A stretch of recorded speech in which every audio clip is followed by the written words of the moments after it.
يا أيها الناس اتقوا ربكم الذي خلقكم من نفس واحدة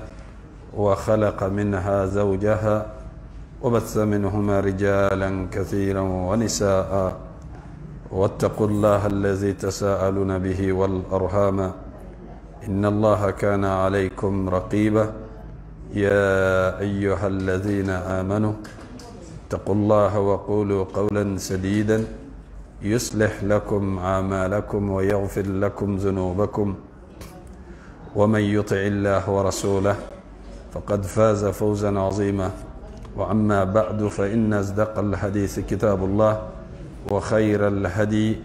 هدي محمد صلى الله عليه وسلم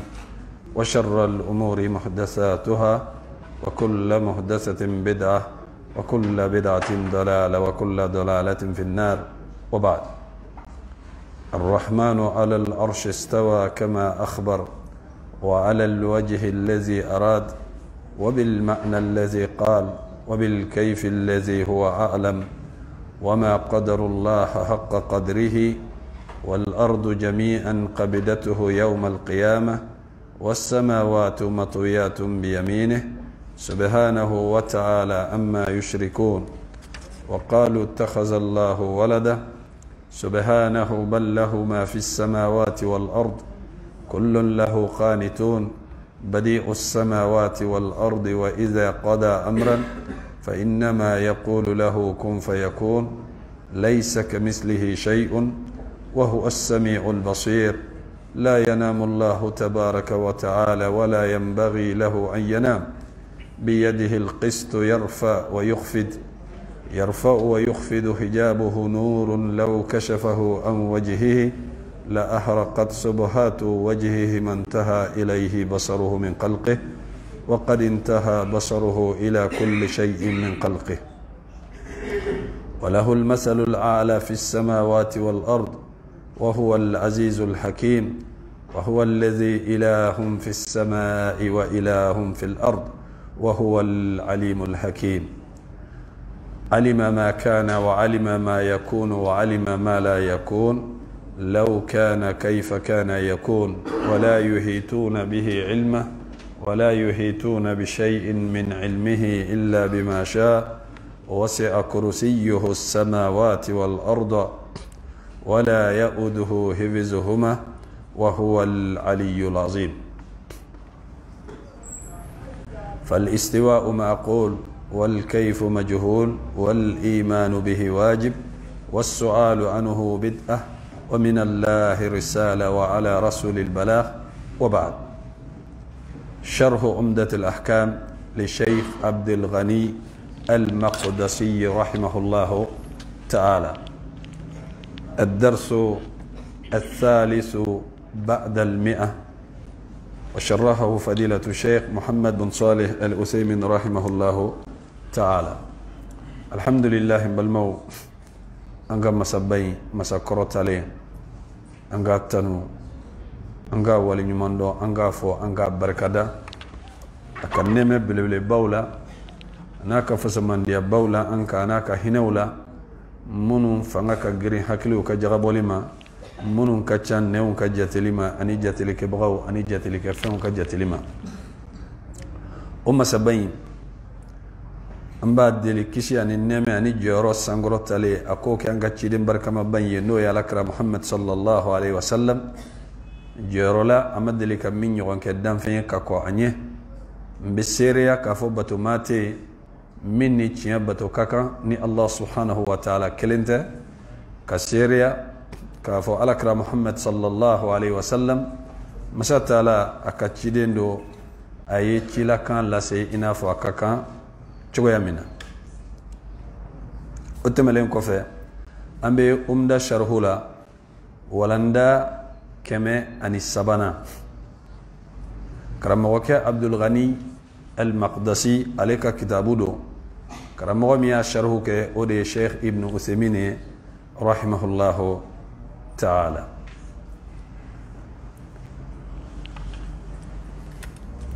الحديث الثامن أمبي ولندن من أولي كتاب الجنائز جنازة كونيه نويه mogo manassa konye munun kanga ke ola dine konnala ambodila hadisa shegina an abi hurairah radiyallahu anhu عن النبي صلى الله عليه وسلم قال أسرعوا بالجنازة إنها إن تك صالحة فخير تقدمونها إليه وإن تكو سوى ذلك فشر تدعونه عن رقابكم أكو حديث برا أبو هريرة يرى مسات لك جنگبواما لك تشيدي صلى الله عليه وسلم أكو أسرعوا أيوتليا نتغمي بالجنازة نشوي نمغسرة نابا مبولو كتاناي فلو أكمبتا برانغالي دلا ماو بي نيغون لافيا بو نمونو سغنا أبامني 600 مبلو بي نابي فولما كو كوربيار مغو بي دوا كونو كتاني شوي bo taga wati la teliya de kafsa ni sumaya ye kana kun fila koso bo ni ibeta janaza kero la kata shu danda kabru dona mogo manga bla anye mogo manga bla anye kana hadisa ye ambal maslame ka hakedo yanka wa ittiba'ul janaiz katugu janaza ko katuga ko ni blala nye itugura ko donc kataga nye ote sunaye de katuga ko ibe yelenga fenga o ibi senao kada ka seli shu kan kataga bla ka kabrula braji belebele ba flabala ni sellaka ima sekata kabru dona ibe qiratu kelen soro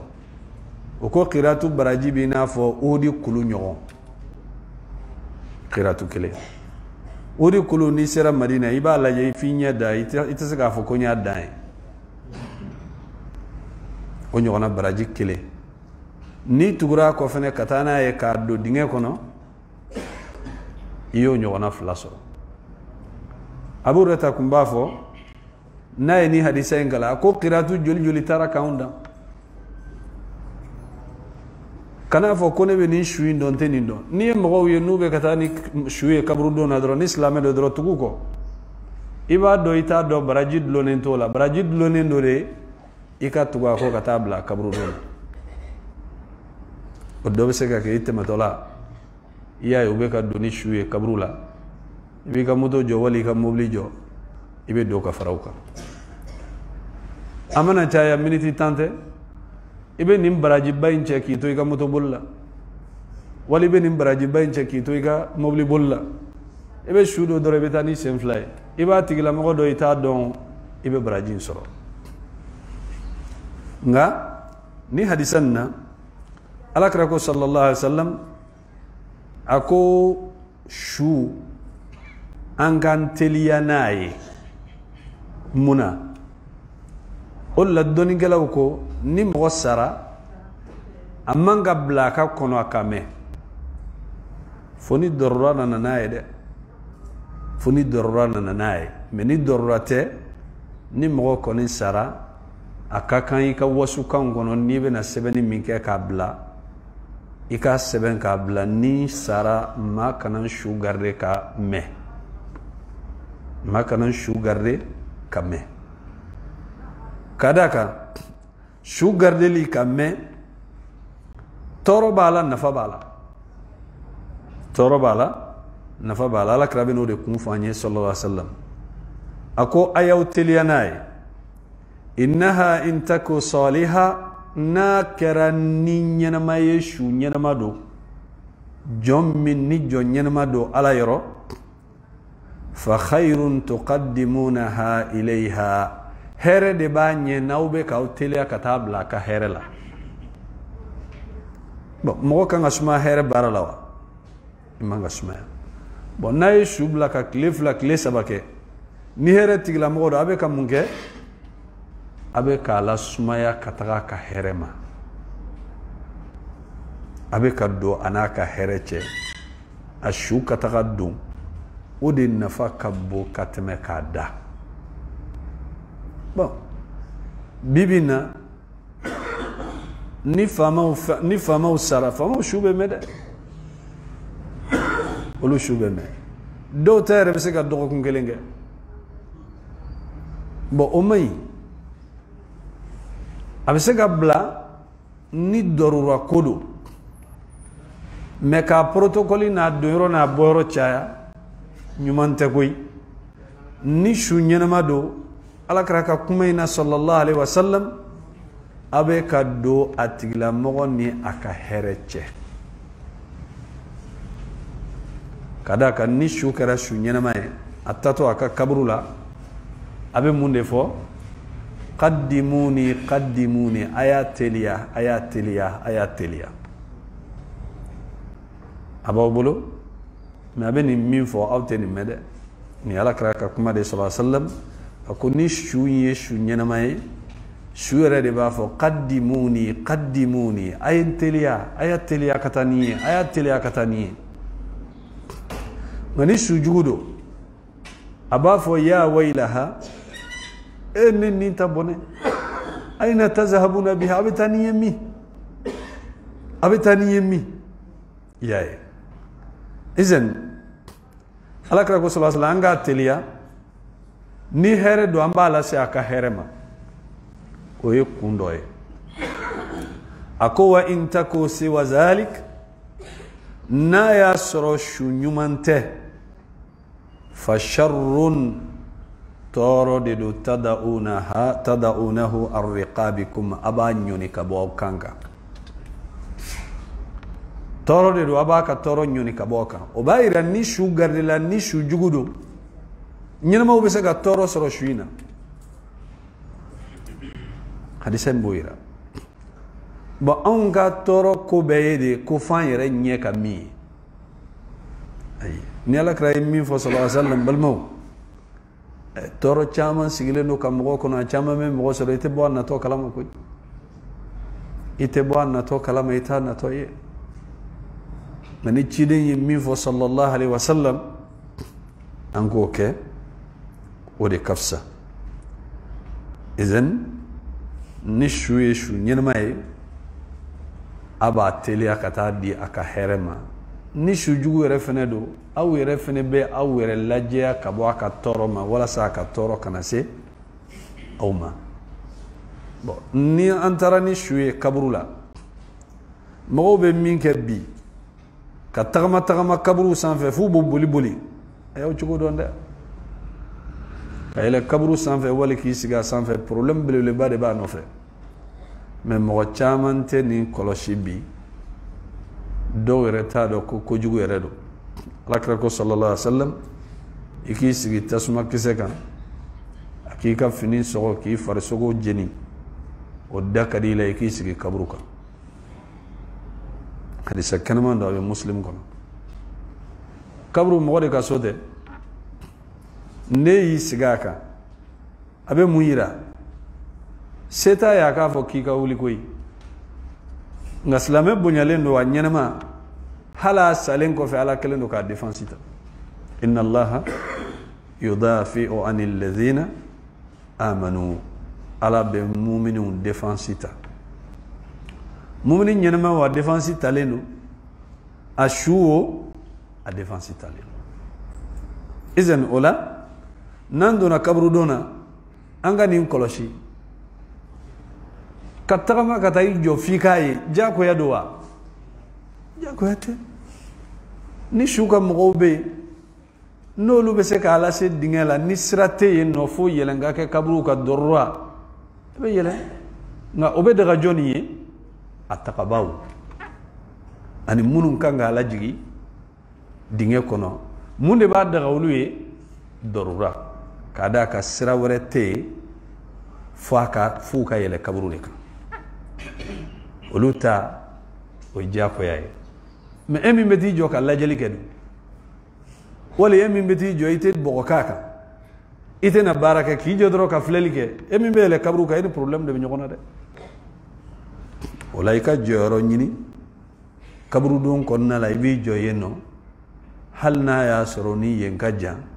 ni te jo kaburu sanfe ode dakadila ni shujigina ambala jigi ni akini gere bismillah ala millati rasulillah mesroka alada kasroka birikiu kaka birikiu be kaka ninte bashiye ni musodo ube fini yanga kuna nga fini mimbe yanga muso kuna anga kundonde kunwore tala de akana ke mo kono ko suna ko de do ayi kumimbala ka muso sutura ni muso be jigi dinga kono mo wore manga magala fa yere balmo imma kaka che wali akaka doke fakilin bakili wali bakili amba fumun ma ko zawil maharin mamunun teseka muso furu olu de be se ka la jigi dinge kono ko almami na ikala jigi ni almami muso ta tebe aka magala de anyina ma almami teseka magala chugo mina shufe na teseka magala aka mago de bala jigi ango yoro famia hal ni chedo cheyere mago de be jendi almami makuka shula jigi suno jorote almami bolo alade shutigi utade uka shuye olu de sagoya be uka shula nebe yenno ni kokera min ni dine tebe iba fo ni dine tebe min ni dine bebe ibo fo nga ko iye almami utita kaide ko be atigi ude bolo nolu yere de ko almami gere kala jigi bisaka gere kala jigi nu bina la jigi nu te suna don iba fa bala dani muye bismillah ala millati rasulillah abala dani oye aywa na la jigina duwa jumen kanga ke allahumma ighfir lahu wa thabbituhu nimbe damne wati jume nanya datugu kaba na datugura kaba ni bogo commencera ka kaka mawte kla bogo ere kele la wasro meleke obe ku ka barada na kon tunna na dron abana meleke obe ka barada alakra ko waqti sallallahu alaihi wasallam awi ala ya fadili aw balmakay aw ka ala dili ala ka nen sabati fa innahu al'ana yus'al abika nyiniga sisa anto meo min beke yantai ebe mufo allahumma ighfir lahu wa thabbituhu ni musodo allahumma ighfir laha wa thabbitha ni tese ni rela ala ya fama ikan nen sabati ala ya fama ikan nen sabati ala ya fama ikan nen sabati ni de sunay me kulu walo shiyan tan kele ani allahumma salli shiyan saba ani fatiha shiyan kele la asla lahu fi din la silita la dina la karamogo ka ko kuradlenin do ka do dine kono ala karaka barate mawka ni famia karamogo yere de ni ndla wire fede ni karamogo yi ni ndla ufe antise ga barake ni karamogo taye kadaka mimba do mimbe passe kabru kono ode ya nyefo anyena ka fo ko mimbe ke ni de duwa yankanga minke ode be shuna fa munu ba fo allahumma salli tanto fatiha tanto qul huwallahu ni hakenna utigila mo ma shitte se ga fo fe mimbe passe kabru kono o ba don ka anga do ka fo ko shube kan nyininga anga ngani duwa ke jonde ya fonye alakra ni alakra min fo mo nyina sallallahu alaihi wasallam nambe alakra bunya pour ka ambe alakra tato e kan noro kra mo tala o kanga famia kra mo tate dine min be kra mo bolo e ka la sedi o la selila kra mo be se gafli ni kra mo filla o goro ko fili be dine de lawa ayi karamo de filendo karamo wuli balte de ayi wuli bali e kelende alakra sallallahu alaihi wasallam alakra dron de te wuli suna tobbe be wuli mo fen ve kuma dine la ka kuma dobeta dobe fili oye adama dembe alakra yo fo sallallahu alaihi wasallam akko kullu bani adama khata wa khairul khata'ina at-tawwabun ako adama dembe be fili ke bagaw olu la nyuma ye joni ye munu nu ya do ku talona ku fili la ube segu uko akunu ne kun ya fa nyana ko ni teta nana ye hadisa la fili be ne de la de nyemmin fo sawabate akana baraka ninga kuma ye de karamo kan yere bonyani ma ni danchogo yi ite fili o te goyi ala yo ke mo kelembe de sallallahu alaihi wasallam no ala kray muna te fili parce avec ala ka dine de la se no kera fili fenye shetane on majugo be fili kata jon fanfe ala fanfe donc ala yala kratanga sallallahu alaihi wasallam filima wama yantiru anil hawa ate kuma fo kuma min be bo anin dungola abe fenfe fo dine konna oye legese de tando drome kelentaje ote wuli de asan keme ana samba kelimbe de kelinyi nani ala kra boray sallallahu alaihi wasallam ni kramo ye kuma fo ambe munge ambe kramo ka kuma laje ni dallu de bala qur'ane kono wal ni dallu bala hadisa kono ambe soroka barakanaye ni dallu tala ante barakanaye muna parce que dine te kumulu la koye nyemiri otede olayma alika kuma giriman bado me radiyallahu ta'ala anhu akodi ako choron abe choron do hein est-ce que abe bete choron do abe choron do choro abe fomi makko kufu bamanangande choroe fima namado agolo lamado wali adenamado iba takado isina nga sharti ni ba le do fa ka soro selji bila ni ya do ka soro selji bila ni selji ta wakati sera ni sera siuma ita bo kibe senko iba to sena ibe masali ke ro jume sen sanfela alinko akoni dine kunye hakilai ako dugumala de ni masali kaka katame sanfela kaw muna parce que dugumala de be maga bogola bo selji dumbeke kan no do de bo adama de farla me akona ya soro hakilna de do ako dugumala de ni masali kaka katame sanfela ka me comme hakilna te ala kray sanfela de ila sanfela de be masaka dugumala to e baray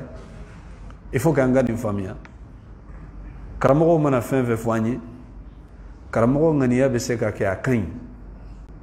nga be fili o krote ko karamo te mo nyena mai o krote ko karamo mai o krote ko karamo te fendo ayi parce que ala de yo ke ni ala yeminke o te seka boyinde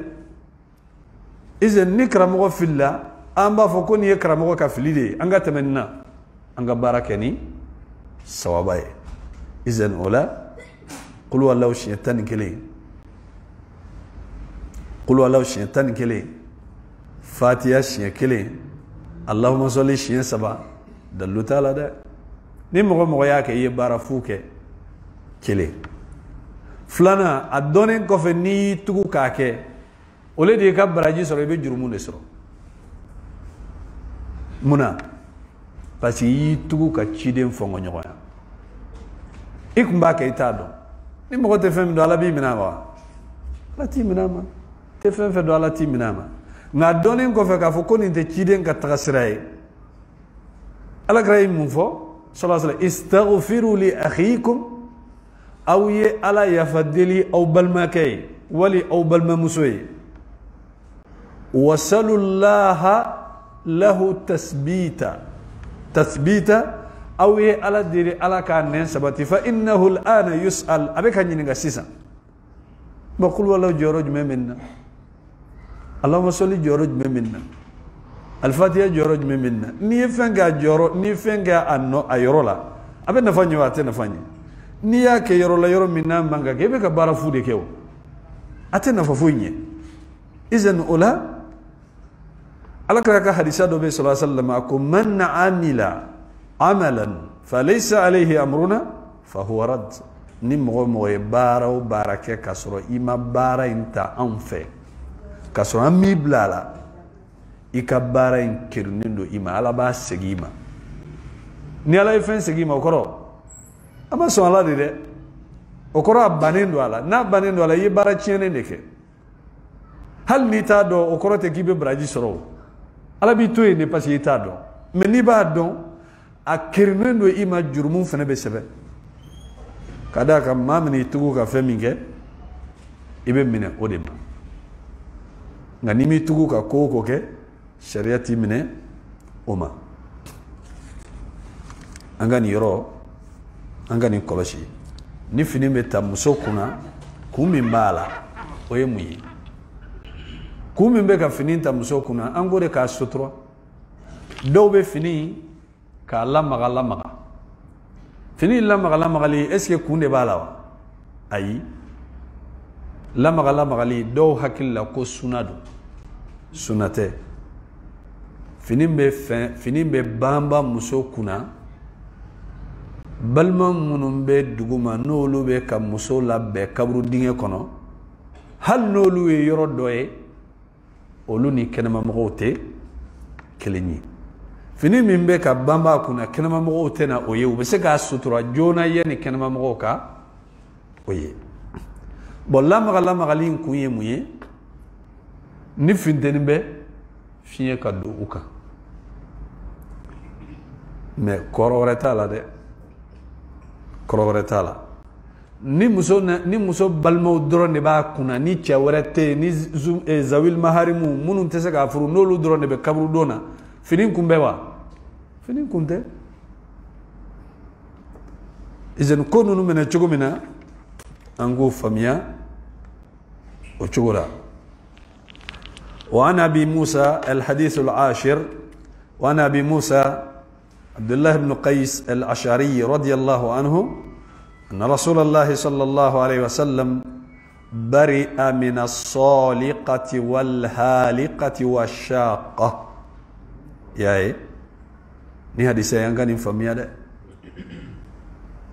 ako hadisa bora Abu Musa al-Ash'ari yoro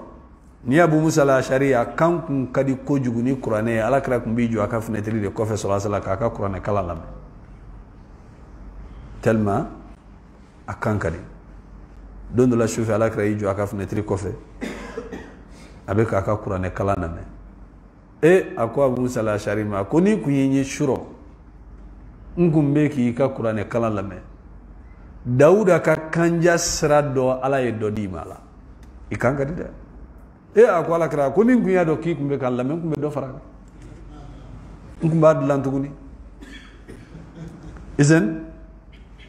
ola ay mufo akoni hadisanna ala kra akelendo ki yere mabo mala mani akatasira te kelenye bari akoro je désavoue yaay ki yere ni ma bo ñokona pew ini tesra la de ibe kam minke ani ne konin ka tasra te foila est-ce que feñuma do hein o koro ibe ka bara minke mbane do ala bon mo jumeno mo qualité saba musoula ni problème be muso de kan mun la muso de fora ni hadisanna bara in kacha olu de fe o korote hal na sorola chela chete do ala chebe do ala mais bara in be ke muso de fe ka chaya o de yato anana muso la as-saliqa saliqa emuye muso minna ba kan korota ni kashiye mɔgɔ mana sa i b'i to fan bɛɛ fɛ i b'a kulekan mɛn he anw ta tiɲɛna koyi e ma dɔn anw kɛra yeko fila ye e ma dɔn anw ka du cira e ɲɛ t'a ka samara la jɔnni bɛ se k'a don a ka finiw filɛ nin ye donbaga t'a la koyi anw kɔni kɛra yɛlɛko ye koyi anw kɔni ta yɛrɛ de tiɲɛna pewu awa i ta tiɲɛna de dɛ nin kuma ninnu alakira ko sallallahu alaihi wasallam a ko ni mɔgɔ sara a ye kuma ɲuman fɔ a bɛ fɛn fɛn fɔ mɛlɛkɛw b'a fɔ de amina ni ɲuman don amina ni juguman don amina a bɛɛ bɛ minɛ ka kasi o tɛ baasi ye o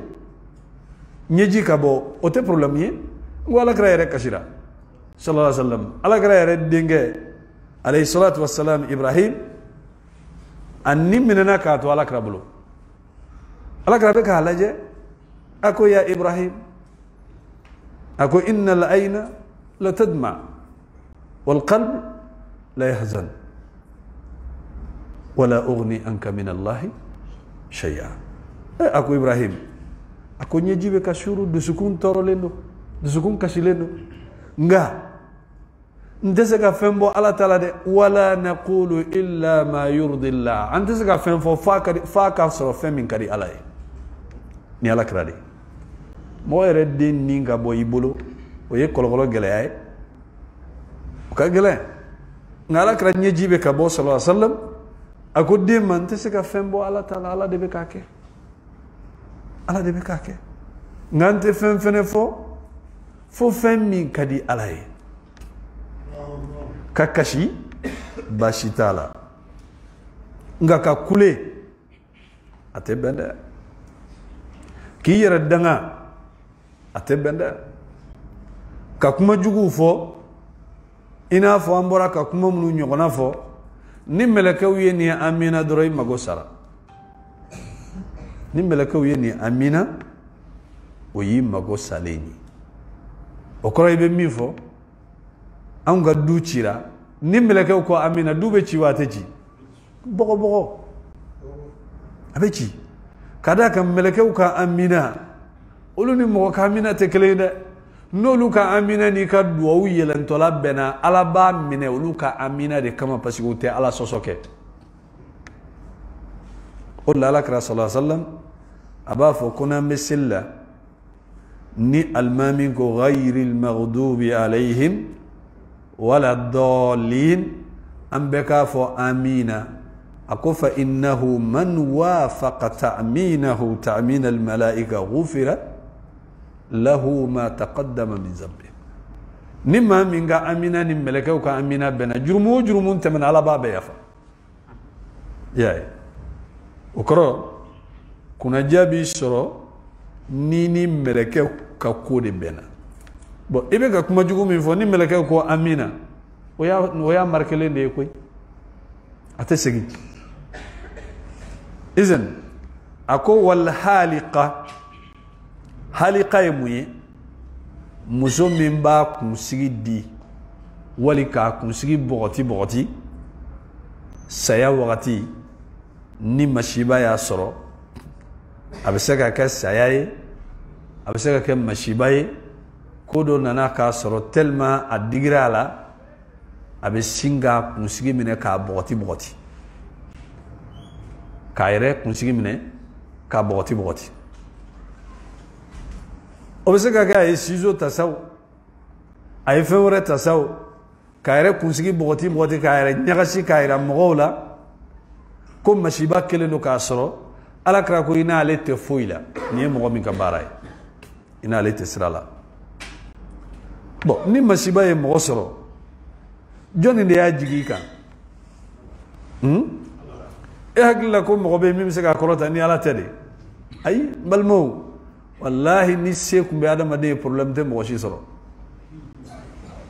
ni se tun bɛ adamaden ye problème tɛ mɔgɔ si sɔrɔ i bɛ boli biribiri ka taa mori minnu sɛgɛrɛ u n'u ka problème de bɛ si u bɛ wuli nka u tɛ se k'u yɛrɛ ta wuli ka n'i ta d'u ma u tɛ se i bɛ taa soma minnu sɛgɛrɛ la même chose u n'u ka problème de bɛ da u n'a bɛ wuli u tɛ se k'u yɛrɛ ta kɔrɔta u tɛ se k'i ta kɔrɔta kada ka ala yo jelen fo ala kira yere sallallahu alaihi wasallam jonni ala che kadi katame ala kira ha mais ala kira yere tese ka problème bo ayre ka ayre tese ala ku wa iyamsaska allah bidurrin muhammad nine ala yitoro de lasima fala kashifa lahu illa huwa muwashitese ka boy kanale ala yerete ayri fo joyi ala kira yere ebe jon soro dugukolo ko ka ko min be fanga soro ko wali mi na ka do jabile no wal na che kadi katama ala ka ala ko ni problem be ala kira yere ka tese ka wuli ebe ti tadi joni ma ko ye muri ko be se kola mo be masega yere ka problem lo be se ke ta wuli atese wo fanga ni yoro no famia ni ala de ya jigi ku wallahi jiye be kana farai kan ma tese ka wuli unye ta ala jango ku ka wuli jon be problem la iba yede ita yiwu ni ala dusu kasi sigi ku inye jibe bo idusu kasileno ma unye bala ki dusu kasileno me ere bado ki dusu kasileno anga tawya di na nye bala abeta chukuri iba bomi mo nyete femine bisa go uliwa ni problem bi kuna ina be tagama de koy be bado ko karsa ko ni ko tinya la problem bala nga abeta chukuri ala mi ya jigi e mi yere ye problem ti ye nyeti ka problem na e tese ka wuli ibeti yere di mori mi ma tese anyetala ebeti yere di soma mi ma ayre tawba bula anyeta ayre tala jango eta ka wuli ate nga ko wa yurid ka bi khairin nale ala fene ya la nyini ka be here de kiye fala radda li fadlihi ma shite jiye kono min bi se ka joina here che kate sima o kana da jugo ya made o kana da fere jugo made o kana da complot made ala de ma amma ko ka nga ko chiena ala de madla ni ala ya gla ma tse ka chi awa ni ala ya chi jiye be ma tse ka dla angani famia izen akuna ye here la nyiniye fala radda li fadlihi ma shitte sega alaka fasamandiya kibala sigi kofe yusibu bihi man yasha ala rebe ka kuma tande akwa aleka here ma min kada ale yusibu bihi man yasha min ibadi aba ala se aka joma iga adresi ala magobola wa ala bidon ngoma tunune de adresi be dima ibe ci kata yero mena ni ta yero do ibe atigla mogole ebe mi oga sobe quartier mena amela fi abu ebe la fi abu fanyme na ba yero do abi nyini gawa ati nyini ga nga Allah subhanahu wa ta'ala ay jom fen feda be bedo iga problem wa ba kalama ale de ya dayku na ma boykum ma tese ka boykum ni ni famia ni problem bi dala inyeshi problem tigi ma de ni mi nyesha tigi ma mani nyeshi mo ma be do fare ka problem kuna wari deni munum bi bulo bu dunku keppe bi poshi la ngulum la problem ma nyina bo ika economy fitini mi fene ku bi bulo uyo fene du do fara li kuma do ma fara ku do fara li ka problem ka ngana ya sori ku nyeshi ala ma problem yi régler li akan no ngoy silji tadro wali ka shufla ika 3h makono wali ka 4h makono shu ala be jigin kana jiyan sangulo na te jigin kana mawre kama onde do au jabili 100% 1000% hali siga kelen dala ni koni wulila ka beno wakati e yere tese ka dala ko munun be kala bolleke ko gelema munu ne yere tese ka dala ka fo gonni be se ka kenewa ayi ka wuli dro ka bena wakati ala ba fo de fo kata fajiri se ana al malik nede masay ana al jabbar ko bela jelen nyana bo bagay nede hal min ta'ibin fa atuba alayhi yali barajugu kala jumembe na barajugu ke na be feka nimisa ka tubi nga ka tubi mine hal min mustaghfirin fa aghfir lahu yali ma jumembe feka ne ala ya fadilinga ya fama wa hal min sa'ilin yali delli bagabe wa nabe ne ala delinga sonwa bon ni sabala ibe nun do de konna otewa ni ko ni ala delu wakati anyina bora ninga gelewa consultation ibe min saraw ni nana ni ya soro mo bi nya murke fe wala soma ke fe bi sigarana wa dis sigarana ala fe arante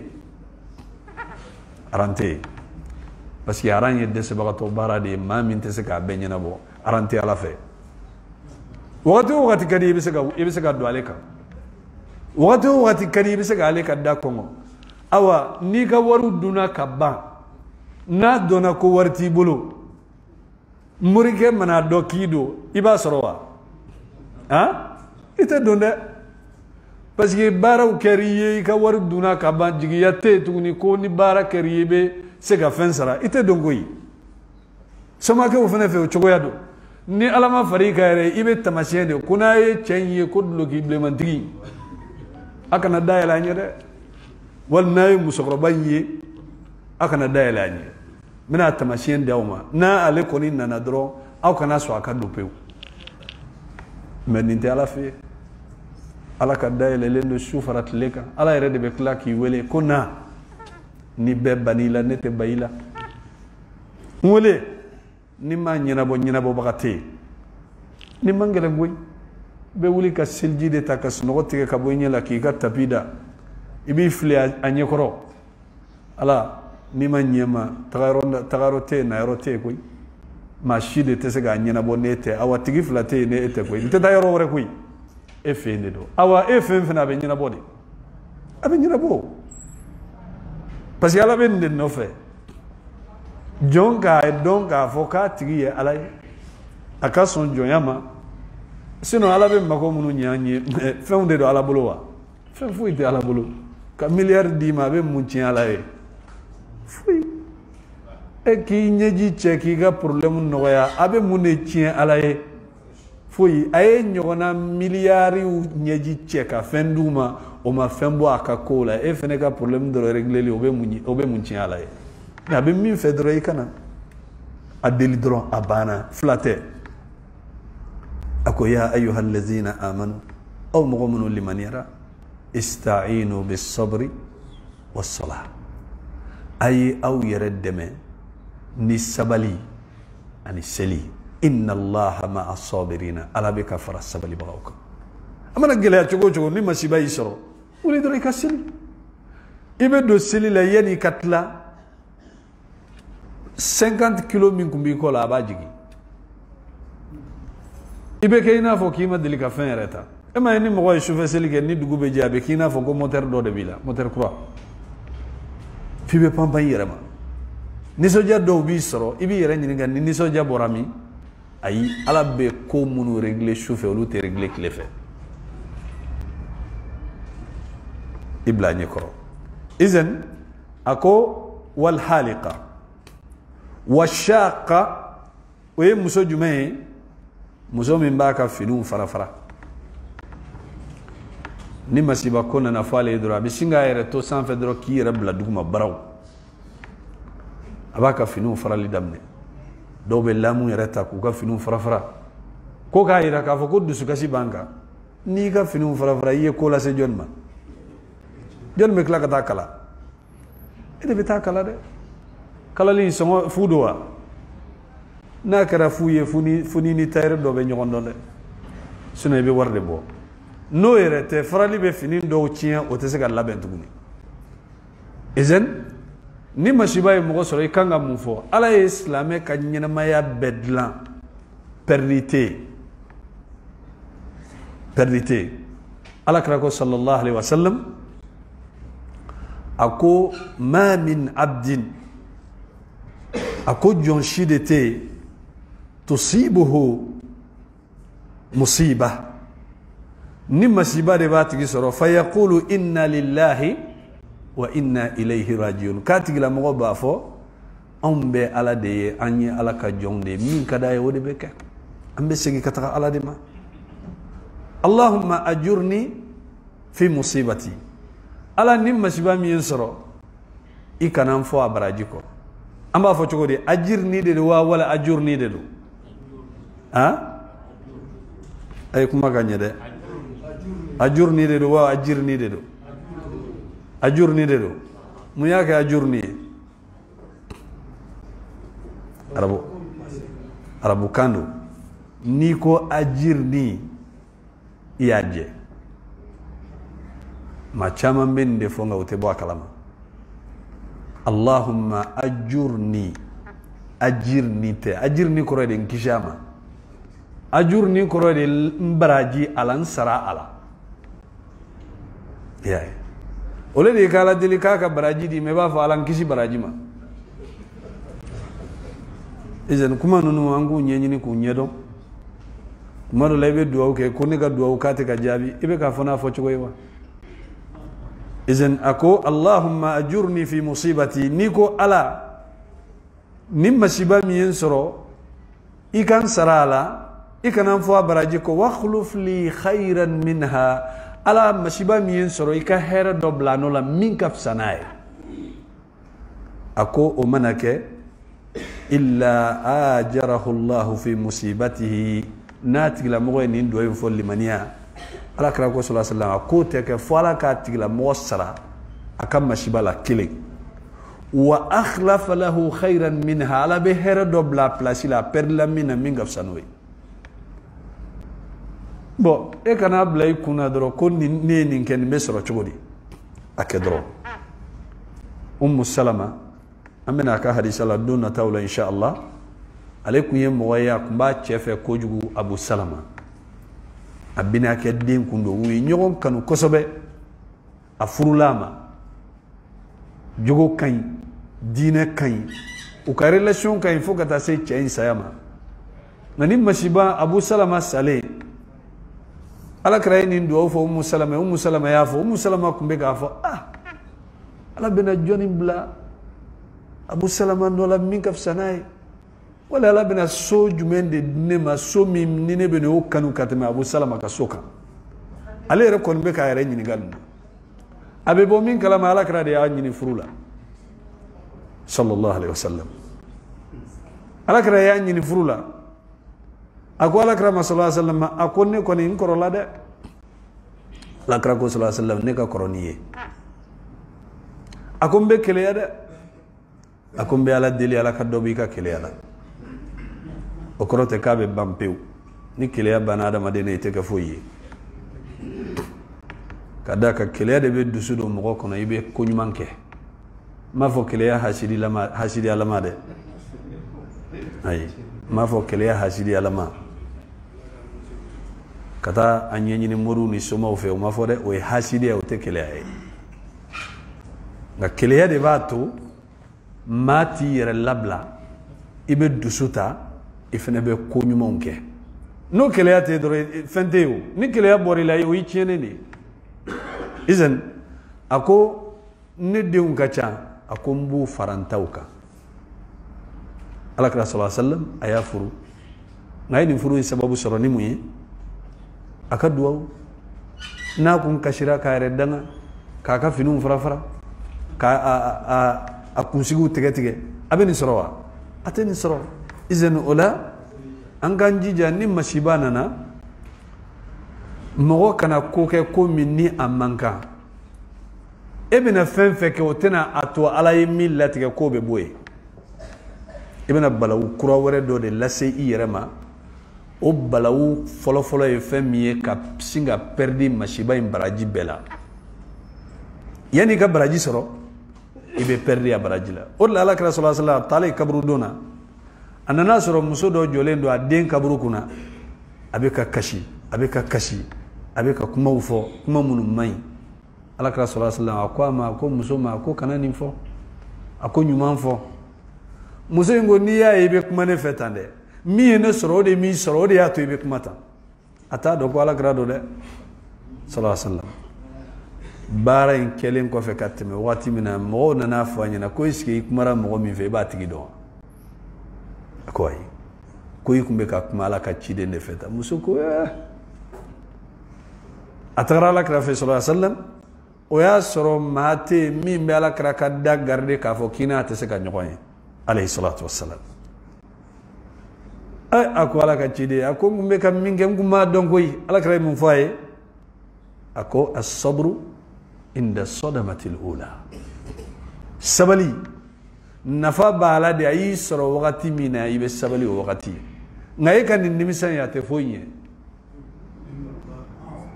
ikan nimisa te foye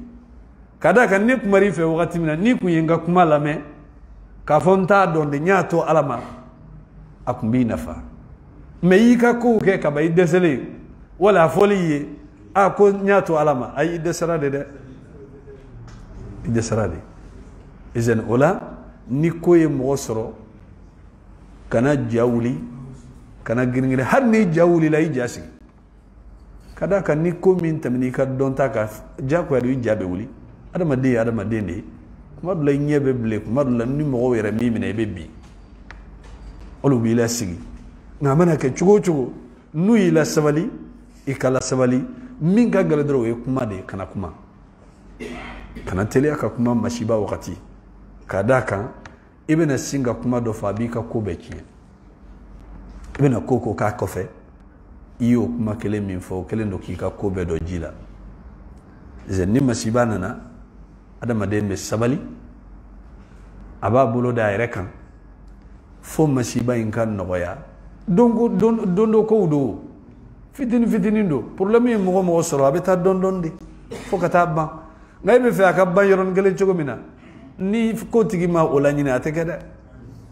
e hal ni mo gore sara sayaddu ana jugu se jeddun duskashi kelewndo kelewunte abeta se kile dama do kun kele ambe nyina ko ni ala kunya ke ko ada madente nyina ate balu na nyina e neme do de ni ala ya ada madenna da nyogon fe wala sa ka se ka nyina ma ke ko do be nolu tori hakilla ko nyina te itse ga dumini gew suno ko ka haram yema itse ga foyi de ke ka nyina ma la ngala ban la nyina de wala sanga se ga nyina ma ke o yi ko yi amana gele chugo dondo do ibe nyina ni beko ala ka fami adama subhanakallahumma bihamdika ashhadu an la ilaha illa anta astaghfiruka wa atubu ilayk وصلى الله على نبينا محمد وعلى آله وصحبه وسلم تسليما كثيرا وآخر دعوانا أن الحمد لله رب العالمين. أيوة.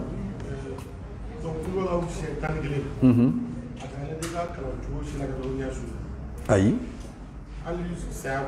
هل سيقف كل ولا أتبع أتدين له kada ka shu ni shu sara femi ba nafa o ye fem fly min ka telin ka shu nafa ki to selila ka duwa kai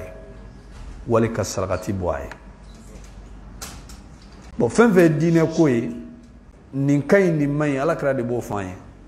bo ni mo mi ko yi masisa ko yi ka shu i ka kulo la shetani kelenge ni sella wakati o wakati i ka allahumma salli shiya sabake ika fatiya shiya kelenge iseli wakati nimbe shuna fa atigla mo nyini ga ko dallu jumen bala kana tayaro jande dine dallu betami qur'ane ani hadisa e ka nyini ga dore ko fa ko karamo est-ce que dallu ben nawa atese ka dallu dima bonni dallu te dima koro we karamo ga ka fabrication donc ni yorote karamo ka fabrication bolo dine la dine ala tade anya soro chugo minamba ketende aban nafa me ka fo mo mana na ibi ka haklina dwala kono kuni kai nay ni fene fraka o kai nan taro sera fe dine rete to mo bolo